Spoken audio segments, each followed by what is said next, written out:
Teste. Vamos fazer um teste. Testando.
Eu gostaria que você testasse o som para mim, me mandasse uma mensagem se o som tá bom.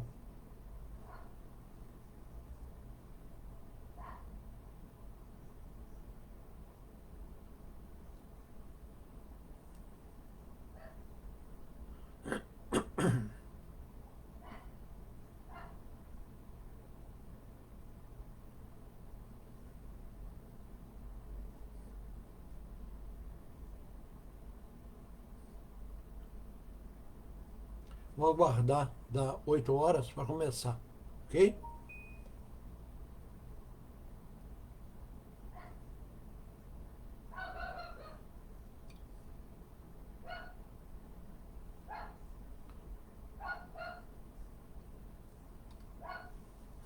Vou aguardar dar 8 horas para iniciar. Obrigado.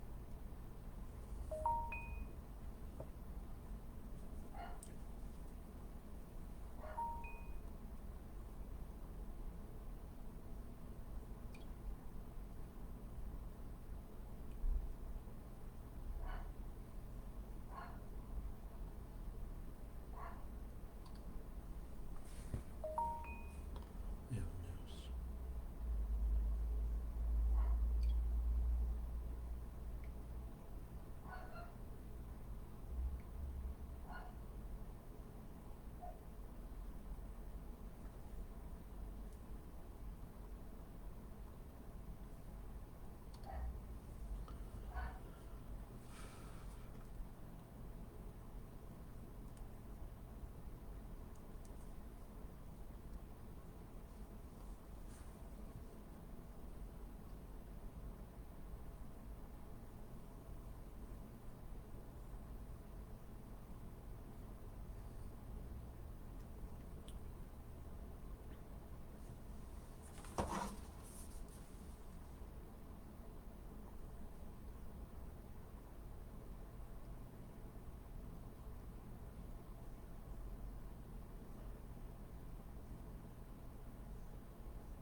Boa noite a todos, aos meus irmãos, minhas irmãs, muita paz e que Jesus nos abençoe. Nosso assunto de hoje é no rumo do amanhã. Dada a dificuldade que hoje nós enfrentamos com a pandemia,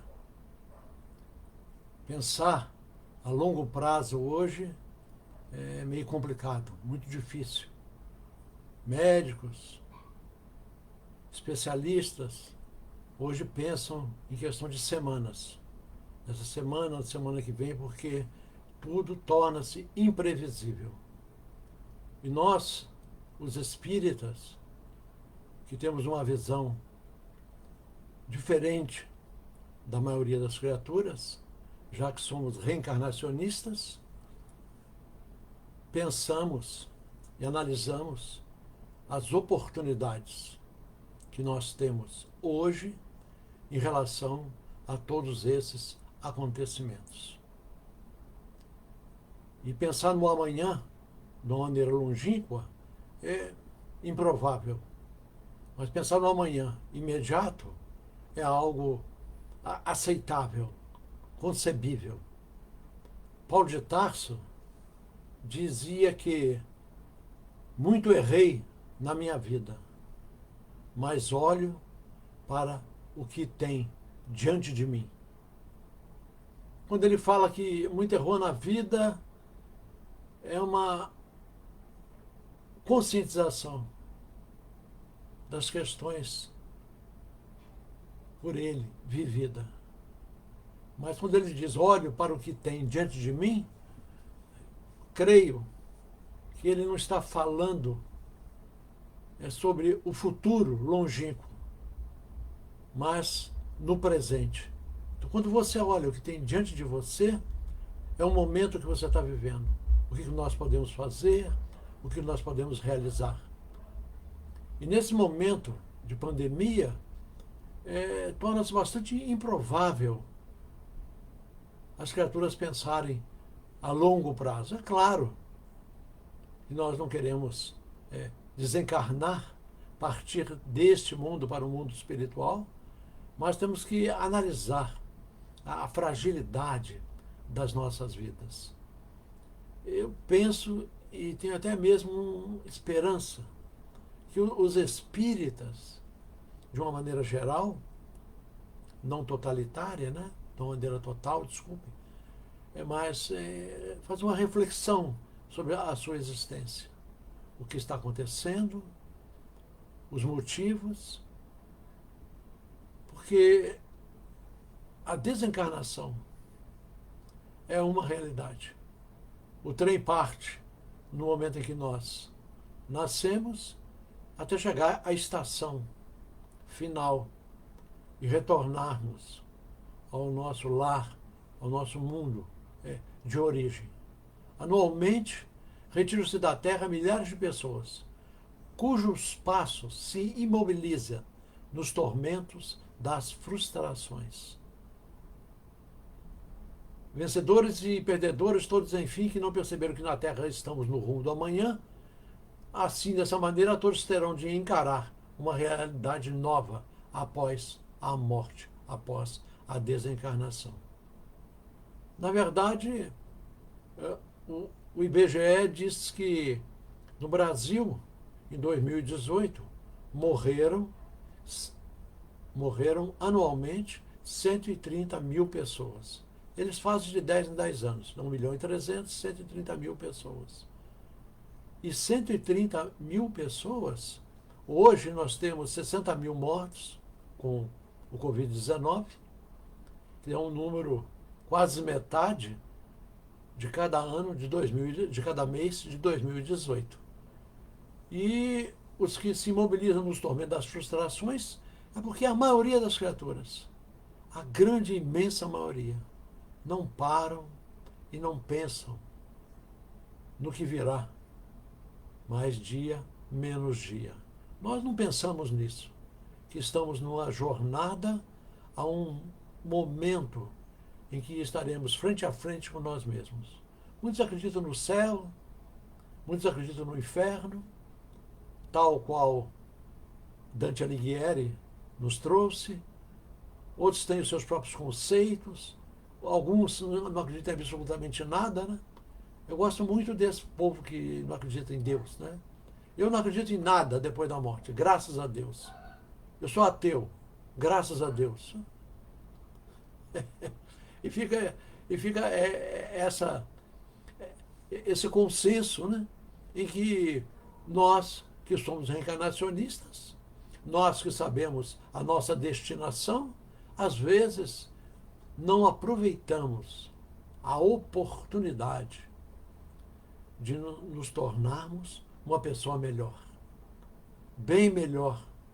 É claro que, às vezes, nós sempre achamos que mudamos para melhor. Nós sempre achamos que estamos indo muito bem.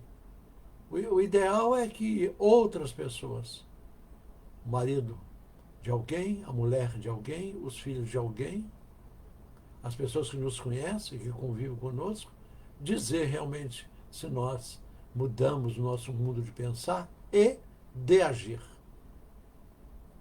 Quer dizer, que o pensamento vem antes da ação. Então, mudamos o nosso mundo de pensar e agir. Mudar o modo de pensar sem agir torna-se uma coisa assim bastante vazia. Nós necessitamos da transcendência. Precisamos transcender. Transcendência é fazer um percurso para além do próprio eu. É viajar pelo saber de outras realidades que nunca imaginamos. Isso é transcendência. Então nós precisamos transcender. Viajar pelo saber de outras realidades, de outras situações, ainda que aqueles que convivem conosco e a maioria das pessoas não acreditem. O que não nos preocupa ou o que não nos deveria preocupar. Tendo a nossa crença, a nossa fé e agir de conformidade com aquilo que nós acreditamos. E se acreditamos em algo e não agimos, aí torna-se uma coisa assim estranha. Você tem a sua fé, mas não age conforme aquilo que você acredita. Então é necessário transcender, buscar um outro patamar de vida. E esses dias agora nos oferecem excepcionais oportunidades, excelentes oportunidades. A convivência familiar, quase que para a maioria obrigatória, o que para alguns é um prazer, mesmo assim, nos leva às vezes à exaustão, à desesperação. É necessário pensarmos e repensarmos que todos esses acontecimentos não caíram do céu sobre as nossas cabeças. Imagine o mundo em janeiro desse ano. Imagine como é que era a sociedade em janeiro desse ano. O carnaval, quando o carnaval estava acontecendo, Rio de Janeiro, São Paulo, Bahia, quer dizer, lá no norte e nordeste, a pandemia já estava entre nós. Entre nós.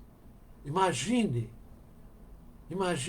meus amigos, imaginem uma sociedade sem futebol. Não tenho nada contra o futebol. E você não pode tirar alguma coisa de uma pessoa e deixar ela vazia. Mas imagine a sociedade sem o futebol. Que falta que nos faz? Para alguns, talvez, mas para a maioria, não. Imagine o Brasil sem carnaval. Imagine isso. Joana de Ângeles fala que logo virá o rolo compressor que vai esmagar os distraídos. Ela diz assim: são dias de loucura. Não se deixem enlouquecer. Não se permita cair nas mãos dos maus ou perecer nas mãos dos maus por motivos que não se justificam. Porque logo virá o rolo compressor que vai esmagar os distraídos. O que está acontecendo é esse rolo compressor no mundo inteiro. Nem todas as pessoas vão sair deste momento difícil, dessa prova difícil para a humanidade, melhores. Melhores. Nem todos vão. A maioria, ou um grupo muito significativo, não sei se seria a maioria, vão sair de uma maneira semelhante ao que sempre viveram. Mas muitos de nós, vão sair diferentes, fazendo uma reflexão sobre a nossa vida, o nosso modo de ser, de agir, de viver, de conviver, e ver o que pode ser feito. Porque certas coisas não têm significado na nossa existência. Ou são, melhor dizendo, são irrelevantes. Irrelevantes. Certas situações que vivemos na nossa juventude, estou falando de mim, da minha pessoa, hoje tornam-se completamente sem valor. E quando eu penso, se eu pudesse viver de novo a minha vida, a maioria das situações eu não viveria. A maioria dos caminhos eu não ia percorrer. Porque tornaram-se irrelevantes, sem significado real para a minha vida, para a minha existência na sua totalidade. Aí nós vemos que essa situação toda que nós vamos buscar transcender, ser uma pessoa melhor, melhor marido, melhor mulher, melhor pai, melhor mãe, melhor filho, melhor irmão, melhor irmã, melhor qualquer coisa. Melhor qualquer coisa. Porque isso é bom para nós. Isso traz alegria ao nosso coração. Independente da visão dos outros sobre o nosso mundo íntimo e particular. Até quando, existe essa pergunta, até quando o sofrimento que experimentamos é suficiente para chorarmos e reclamarmos? O sofrimento que nós estamos hoje é suficiente para nós chorarmos e reclamarmos. Chorarmos e reclamarmos. Mas será suficiente para nos transformar ou precisamos sofrer mais? Fazer palestras em público não é fácil. Não é? Eu quero me entusiasmar. Então, vamos ter que sofrer mais? Precisamos sofrer mais para nos transformarmos? Ou o sofrimento que nós temos é só para chorar e reclamar, chorar e reclamar? Nós não precisamos sofrer mais. Porque o sofrimento é inerente à criatura humana. Mas, se você está num outro caminho, se você está buscando outros parâmetros na sua vida, outras ideias renovadoras, um mundo melhor para você, intimamente falando, eu não preciso sofrer. Às vezes eu faço isso, uma oração, meu Deus, eu não quero sofrer. Eu quero mudar. Eu quero mudar. É só eu ter a sensibilidade e mudo. Então eu não preciso sofrer. O sofrimento é aquela situação em que para o indivíduo mudar, mas nem todos que estão sofrendo mudam. Às vezes tempos atrás, você via na rua as pessoas com uma dificuldade de se locomover, problemas físicos sérios, problemas mentais, alguns jovens e meninos e meninas carregados pelas mães, verdadeiras heroínas, mas certas pessoas continuam os mesmo sofrendo, mesmo passando por um momento de provação, não pensam em alterar a sua vida, que é o estágio de vida em que eles se encontram. O filósofo e pensador Baruch Spinoza, ele dizia, do século XVII, ele dizia assim, que o homem deveria agir sob a forma de eternidade, pois a existência não pode ser explicada pela duração de uma só vida. Século XVII. Kardec foi do século XIX, Espiritismo século XIX. Kardec, século XIX, quer dizer, quase 2 séculos antes. A vida não pode ser explicada por uma só. A existência não pode ser explicada por uma só vida.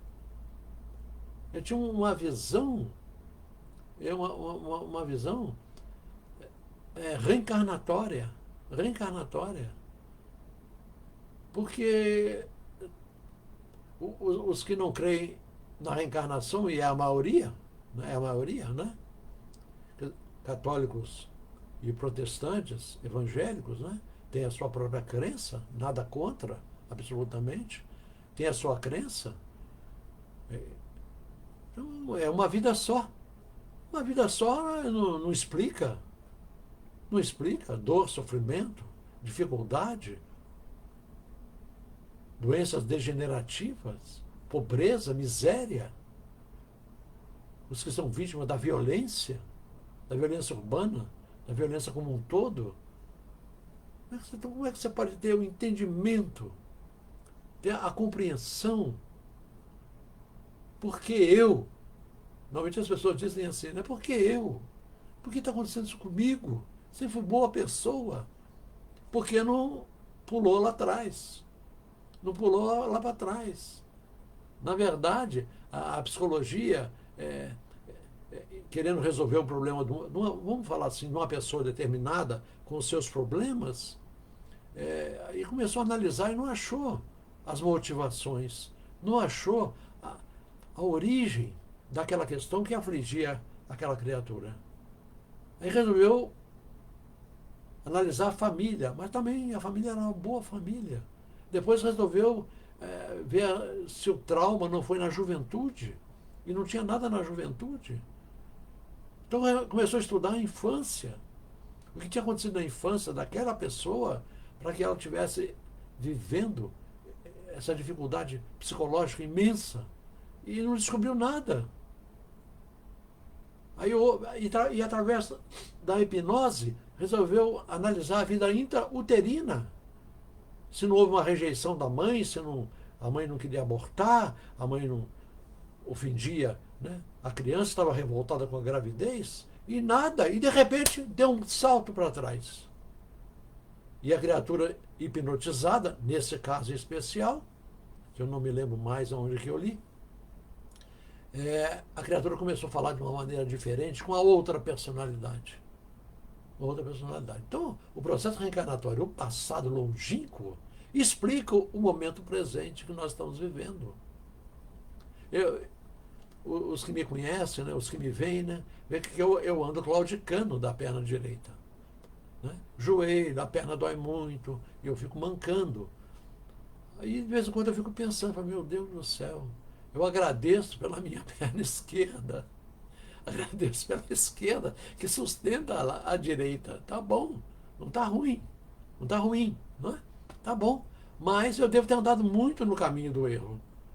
Eu devo ter trilhado muitos caminhos errados. E agora estou com dificuldade para trilhar o caminho do que é correto e certo, mas vou assim mesmo. Isso não vai me impedir. Não vai me impedir. E agora, com esse tipo de palestra, então, eu posso fazer palestra sempre, sem sair de casa, e sentado aqui tranquilamente. Então, nós não nascemos na época errada. Alguns dizem que nascemos na época errada, e a questão da época em que vivemos é um lugar em que estamos totalmente irrelevante. O mesmo em relação à idade. Então, nascemos na época certa. Eu vi um texto na internet em que o filho estava processando os pais porque ele não pediu para nascer. É uma coisa bem inusitada para quem não é. Ele não pediu para nascer. E ele tem razão, ele implorou para nascer. Implorou. Como é na Índia, se eu não me engano, ou num país perto da Índia, ele estava com essa ideia de processar os pais porque estava certamente insatisfeito com a vida que tinha. Ele não pediu, não, implorou para nascer. É o nosso caso. É o nosso caso. Eu queria, como as pessoas me conhecem, sabe? Eu queria ir para a Europa. Antigamente eu queria ir para Paris. Depois eu desisti. Eu quero ir para Amsterdã. Minha filha está lá. Então na próxima eu quero ir para Amsterdã, que lá é muito bom, né? Holanda. Eu não quero ir para Paris, não. Quero ir para a Holanda. Aí eu estava na fila da reencarnação, e eu, naquela época, né, eu nasci em 44, estou com 75 anos, 76 esse ano, 49 de casado, agora, daqui a 2 dias, com a mesma mulher, diga-se de passagem, graças a Deus, graças a ela, graças a Deus, graças a ela, ter me suportado nos anos sombrios da minha existência. Eu entrei na fila lá, achando que ia para a Europa de novo. Já tinha aprontado muito aquele lado de lá, né? Aí, quando chegou minha vez lá, os da frente, tá todo mundo indo para Cannes, né? Indo para Itália, indo para Inglaterra. Na minha vez, o sujeito falou lá, Juiz de Fora. Eu falei, epa, via Volta Redonda. Tá bom, tá bom, né? Não posso reclamar, né? Tá bom. Tudo que eu passei na minha vida, tudo que eu passei na minha vida, hoje eu falo, tá bom, graças a Deus. A sabedoria divina sabe o que faz. Nós nascemos na época certa, no país certo, na cidade certa, vivemos na cidade certa. Mesmo os que foram embora, mesmo os que mudaram de cidade, estão no lugar certo. Tudo certo. Não há o que reclamar. Não adianta, se eu tivesse 20 anos, se eu tivesse 40. Quando o sujeito fala assim, se eu tivesse 60, é que ele dá igual eu, 70 e tantos anos. Aí o sujeito de 80 está feliz com 70. O sujeito de 75 está feliz com 60 e é assim. Não adianta. Eu queria voltar. Não adianta você voltar. Eu queria ter 10 anos de novo. Não adianta. Se você tiver a mesma cabeça. Se você não souber as coisas que você sabe agora. Por isso que existe o processo reencarnatório. Você vai e volta, você vai e volta. Até aprendermos. Até aprender a exaustão. Mas nós não sabemos enquanto a paciência divina. Eu creio que a paciência divina tem um limite. Não é possível que não tenha um limite. Porque o povo é teimoso. É teimoso. Durante essa pandemia terrível, desse vírus invisível, sem cor, sem preconceito, infecta qualquer criatura, a qualquer momento em que ele tem a oportunidade. As pessoas na rua andando sem máscara, um perto do outro, correndo sem máscara. O povo é teimoso. Por isso que existe esse processo todo de ir e vir até aprender. Mas nós não sabemos até quando a bondade divina vai nos permitir. Hoje falamos que estamos vivendo um momento da transição planetária. Já estamos nela. Esse é o momento de transição planetária. É pandemia, é tufão bomba, é gafanhoto, é terremoto. Tudo isso é o momento da transição planetária. E os teimosos vão ser esmagados. E quando estiverem lá, Deus sabe aonde? Quando estiverem lá, só Deus sabe. Eu vou falar o paraíso perdido. Adão e Eva. Aí vão lembrar o que nós, terráqueos, nos lembramos do paraíso que perdemos. E não conseguimos. Eu li um texto e eu fiquei abismado, que até hoje existem centenas e centenas de capelinos que não conseguiram voltar para o planeta deles. Caramba! São criaturas inteligentíssimas, mas voltadas para quê?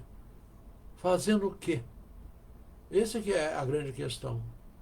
O melhor é viver no anonimato, desconhecido da grande massa e fazendo aquilo que está a nosso alcance. O tempo quantitativo é envelhecer e morrer. Todas as criaturas, todas, sem exceção, vivem o tempo quantitativo. Viver e morrer. O tempo psicológico não é a simples passagem das horas e o significado das experiências que vivemos. Porque o erro pertence à criatura humana, pertence a nós. A repetição no erro, aí é uma outra situação. Aí é uma teimosia, desculpa a expressão, uma burrice incomensurável. Nós temos que viver um tempo psicológico. o tempo psicológico para aproveitar as nossas experiências.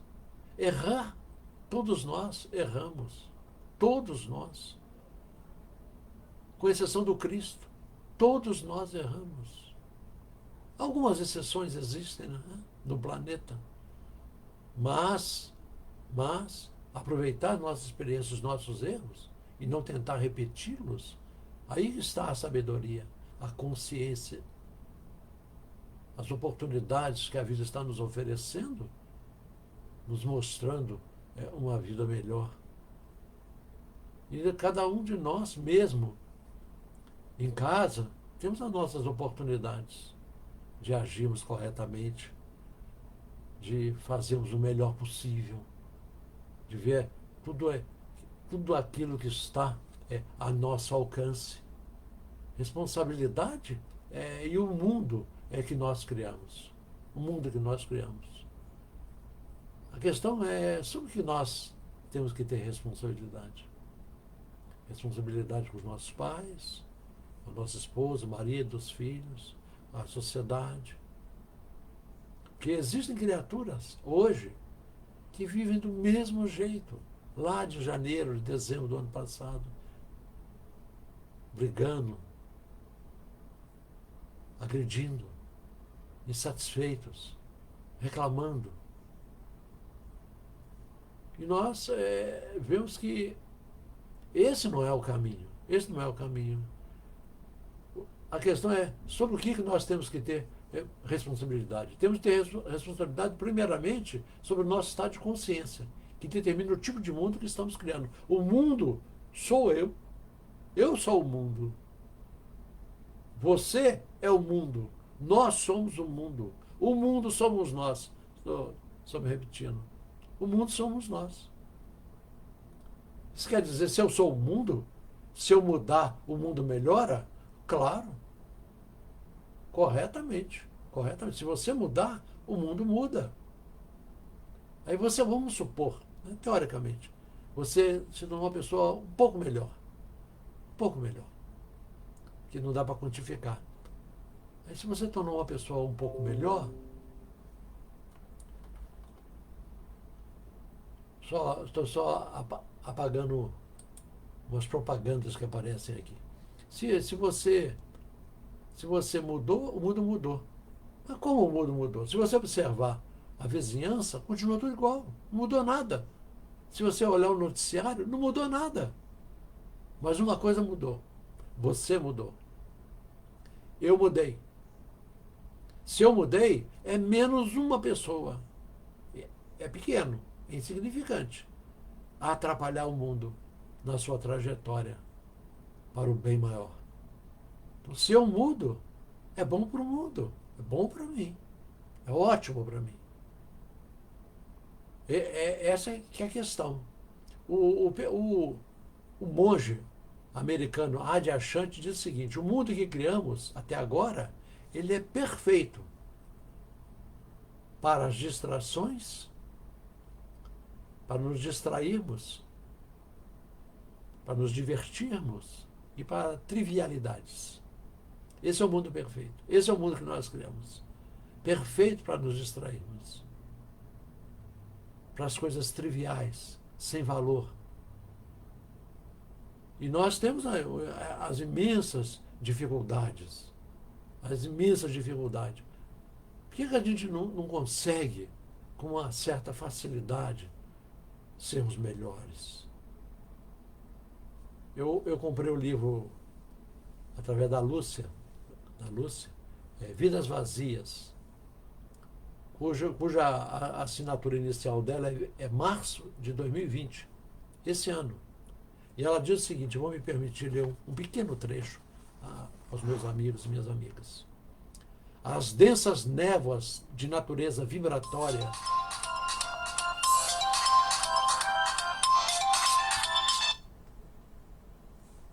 desculpe. Alguém me oferecendo alguma coisa. Vou ler de novo. As densas névoas de natureza vibratória que pairam sobre a sociedade atual produzem um tóxico de natureza entorpecente que a quase todos os indivíduos coloca em semitranse. É o capítulo 11, período de transe. Então nós estamos envolvidos nessa névoa pestilenta em semitranse. Daí a dificuldade que nós temos, eu me coloco nessa posição, de sermos uma pessoa bem melhor do que nós somos. Das dificuldades que nós temos no nosso mundo mental. Antigamente, eu gosto muito de antigamente, nós não conseguíamos controlar a nossa ação. E depois, com os anos todos, nós passamos a controlar certas ações. Não fazemos mais isso, não fazemos aquilo, tudo bem. Não frequentamos esse ambiente, aquele ambiente, tudo bem. Agora, já há uns tempos atrás, nós temos que controlar o nosso mundo mental. E a dificuldade é imensamente maior do que controlar a nossa ação. O mundo mental é muito mais difícil de ser controlado. É muito mais difícil. E João de Anjos vem esclarecer dessa névoa. E eu me lembrei de André Luiz, num dos livros dele, quando ele vem à Terra pela primeira vez, ele vê uma névoa cobrindo a sociedade. Cobrindo a sociedade. No caso, o Rio de Janeiro. E João de Anjos vem dizer que existe essa névoa que prejudica, que dificulta a caminhada daqueles que estão buscando àquele que espera por nós, que é Jesus. Assim, esse mundo que nós criamos de trivialidades, de distrações, de diversões, não nos interessa mais. Não nos interessam mais. Não que nós não podemos nos divertir. Podemos. Mas sem nos envolvermos na pestilência das atitudes equivocadas, da ignorância, da burrice, da estupidez, de tudo aquilo que nós sabemos, mas ainda temos dificuldade de controlar. Que até certo ponto isso é normal, da dificuldade de controlar, porque são reencarnações, são milênios, são séculos agindo equivocadamente. E agora que nós despertamos, agora que nós estamos acordando a essa imensa dificuldade que todos nós procuramos, vamos dizer assim, vencer. Eu tinha um amigo meu que não gostava desse trecho. Vencer a criatura velha, equivocada, que ainda existe dentro de nós. Assim, nós temos que resolver o que nós vamos fazer. Vou me lembrar aqui de uma passagem. Na verdade, essa é uma palestra do médium baiano Divaldo Pereira Franco, mas na realidade também é um texto do livro de Amélia Rodrigues. Dona Amélia Rodrigues, na psicografia do médium espírita baiano Divaldo Pereira Franco. Ela conta que os discípulos tinham descido a Cafarnaum. E Jesus esperava num certo local, debaixo de uma pérgola romana, feito um carramanchão. Jesus esperava ali, e lá em cima apareceu o mancebo rico, um jovem, vestido de linho branco, com um cinto de prata, uma sandália de alto nível, viu aquele homem ali, com o pé empoeirado, um pouco cansado da jornada, identificou nele que ele, aquele homem ali, era o Messias. E começaram a conversar. E ele demonstrou o desejo de seguir Jesus. E Jesus, conversando com ele, percebeu das dificuldades. Amas os teus pais? Ele disse, não só amo os meus pais, como os respeito. Tanto convivi muito bem com os meus pais, que eles deixaram toda a riqueza deles para que eu administrasse. Cobiça a mulher do próximo? Perguntou Jesus. Ele falou, jamais. Como você pode ver, o cabelo dele é besuntado de óleo e perfume, numa trança enorme.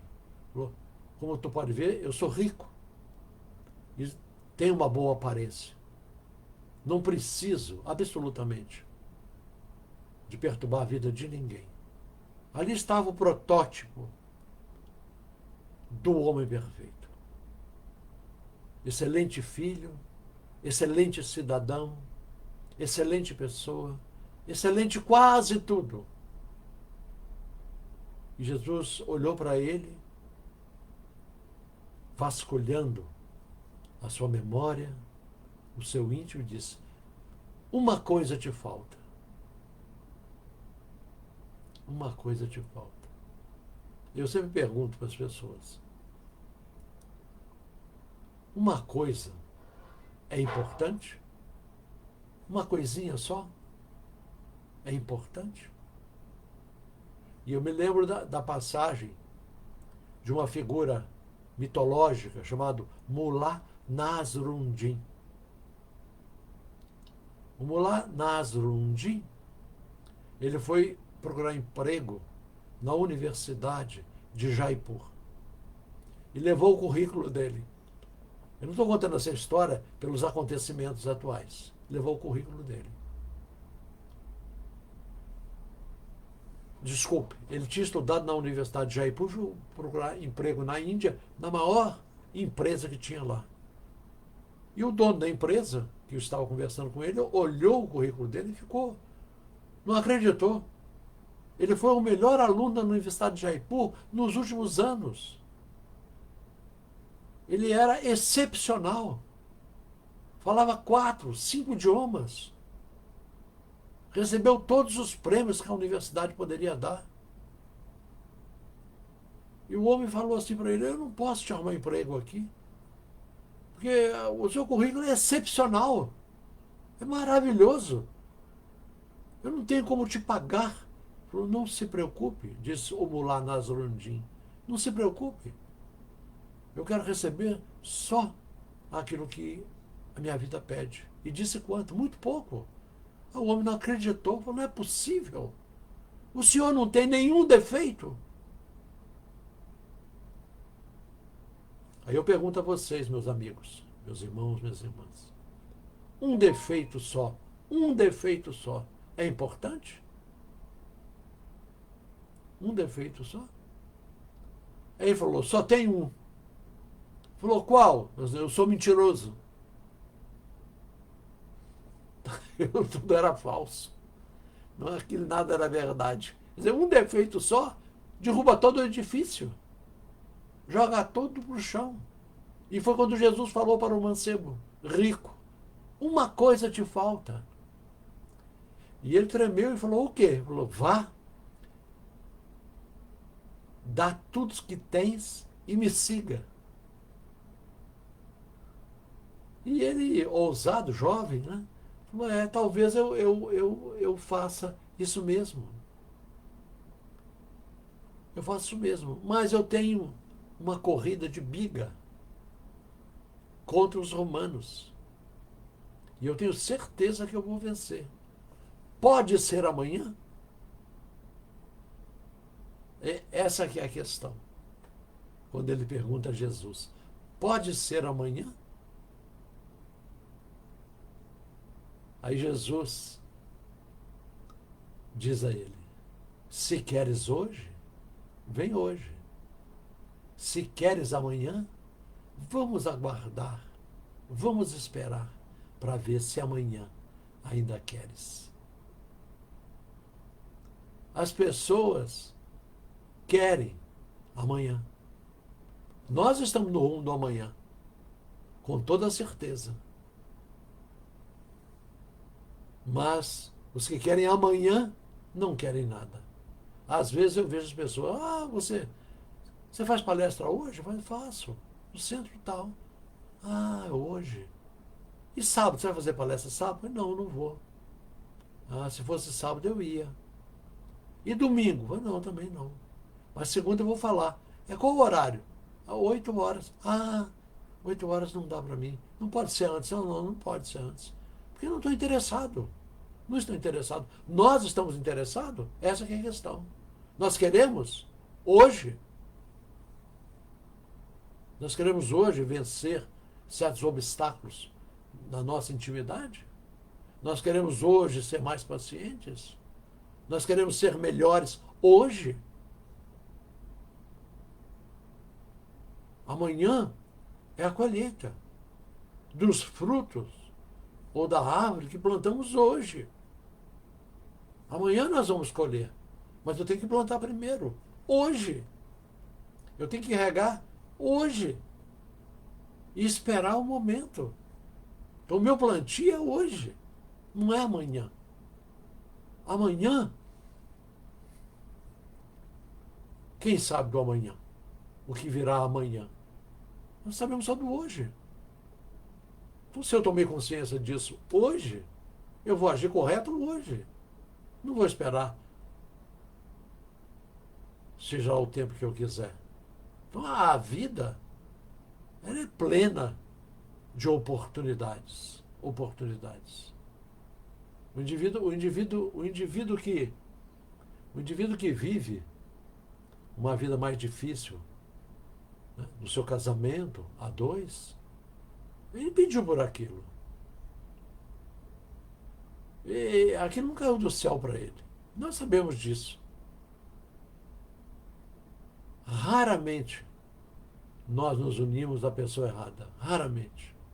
É claro que existe uma justificativa para certas separações. Claro que existe. Não é? Às vezes a pessoa não tem como conviver mesmo. Não nessa vida. Não tem como conviver. Mas alguns, somente por leviandade, abandonam. O outro, por leviandade. Aí vai ter que voltar um dia.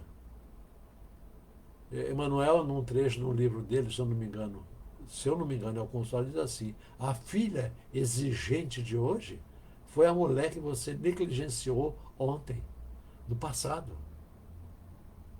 Então tudo tem um motivo. Só que nós não temos acesso a essas informações. Então, se eu posso fazer alguma coisa hoje, eu vou fazer alguma coisa hoje. Talvez não seja, né, significante. Não é a questão de quanto, mas de sempre. Não é quanto que eu posso oferecer. Não tem aquela história do óbolo da viúva? Quando terminou todos os acontecimentos lá no templo de Zorobabel, o templo judeu, os discípulos perguntar, porque o homem havia dado um saquinho de moedas de ouro ou de prata, não sei. E a mulher, a viúva, deu uma moeda. Aí Jesus falou: quem deu mais? Os discípulos perguntaram. Ele falou: a viúva. Porque ela deu a moeda, a única moeda que ela tinha, e lhe pertencia. E eles ficaram insatisfeitos. Aí o tempo passou, eles ainda estavam ali naquela área ali. Depois eles se voltaram à carga. Mas foi ela mesma? Aí Jesus falou: não, não foi. Eles ficaram satisfeitos. E havia no templo uma mulher que varria o templo. Aquela lá é que deu mais. Porque nenhuma moeda ela tem. Ela paga os benefícios que ela recebe do templo, trabalhando no templo. Então não é questão de quantidade. Não é questão de quantidade. Então, nós podemos passar essa vida aqui em brancas nuvens. Em brancas nuvens. Ou podemos, de uma maneira razoável, não ideal, mas razoável, fazermos alguma coisa nessa existência, em prol de nós mesmos e em prol de quem quer que seja, da nossa família, das pessoas que cruzam a nossa existência, alguma coisa. E isso está... Nós vemos que nós envelhecemos muito cedo e muito tarde ficamos inteligentes. se é que ficamos. Eu não posso falar que eu fiquei inteligente, né? Mas ao chegarmos perto do fim da nossa existência, vemos o quanto deixamos de fazer, o que é uma tragédia pessoal. Mas se eu não fiz ontem, eu vou fazer hoje. Hoje. Vou ver o que eu posso fazer dentro das minhas possibilidades. E eu me lembro desse gancho, né, para falar um pequeno poema. Normalmente eu falo de improviso, mas agora eu não vou falar não. Agora, enquanto é hoje, é o poema da Alta de Souza. Chama Agora. Agora, enquanto é hoje, eis que fulgura o teu santo momento de ajudar. Derrama em torno o compassivo olhar e estende as mãos aos filhos da amargura. Repara aqui além a desventura, que caminha ao léu, sem pão, sem luz, sem lar. Agora, eis o momento decisivo. Abre o teu coração ao Cristo vivo e não permitas que o tempo passe em vão. E ajudando em serviço sem cansaço, alcançarás subindo passo a passo a glória da eterna ressurreição. Agora. Isso é Alta de Souza, espírito, na psicografia do Divaldo Pereira Franco. Então, o momento de realizar é hoje. É hoje. Aqueles que têm uma dificuldade nas suas relações pessoais, em casa, repense tudo isso. Analise bem que a vida está nos oferecendo uma magnífica oportunidade. Eu e minha esposa, nós estamos aqui há 120 dias. 120 dias, 4 meses. Não é fácil, mas é altamente proveitoso. Então, essa pandemia é a oportunidade da convivência, da análise pessoal. O que eu posso fazer? Eu sinto saudade. Minha filha e o marido distribuem uma sopa semanalmente e eu compro os ingredientes. E nesses 4 meses não tenho comprado. Estou com saudade de comprar os legumes para fazer a sopa, né? E todo dia eu tenho viajado. Estou quase encerrando. E todo dia eu tenho viajado. Hoje, por exemplo, eu fui na Liberdade de São Paulo. Amanhã eu vou no Brás. Depois de amanhã eu vou na 25 de março. Depois eu vou lá na Rua Santa Efigênia. Vou na Europa, visito. Tudo sentado aqui dentro de casa, olhando as coisas e vendo, né, as minhas possibilidades que os dias não têm me oferecido, mas que certamente vai oferecer. Agora, eu vi alguém que entende do assunto, né, que é provável que esse ano, ainda esse ano, a vacina esteja pronta e, se Deus quiser, né, essa provação da humanidade vai cessar, se Deus quiser, para que nós possamos aproveitar essa vida, no meu caso, o tempo que me resta, de fazer esse esforço imenso para ser uma pessoa melhor, agora, hoje e sempre. Muito obrigado. Eu me dispus a falar 50 minutos, são 48 minutos.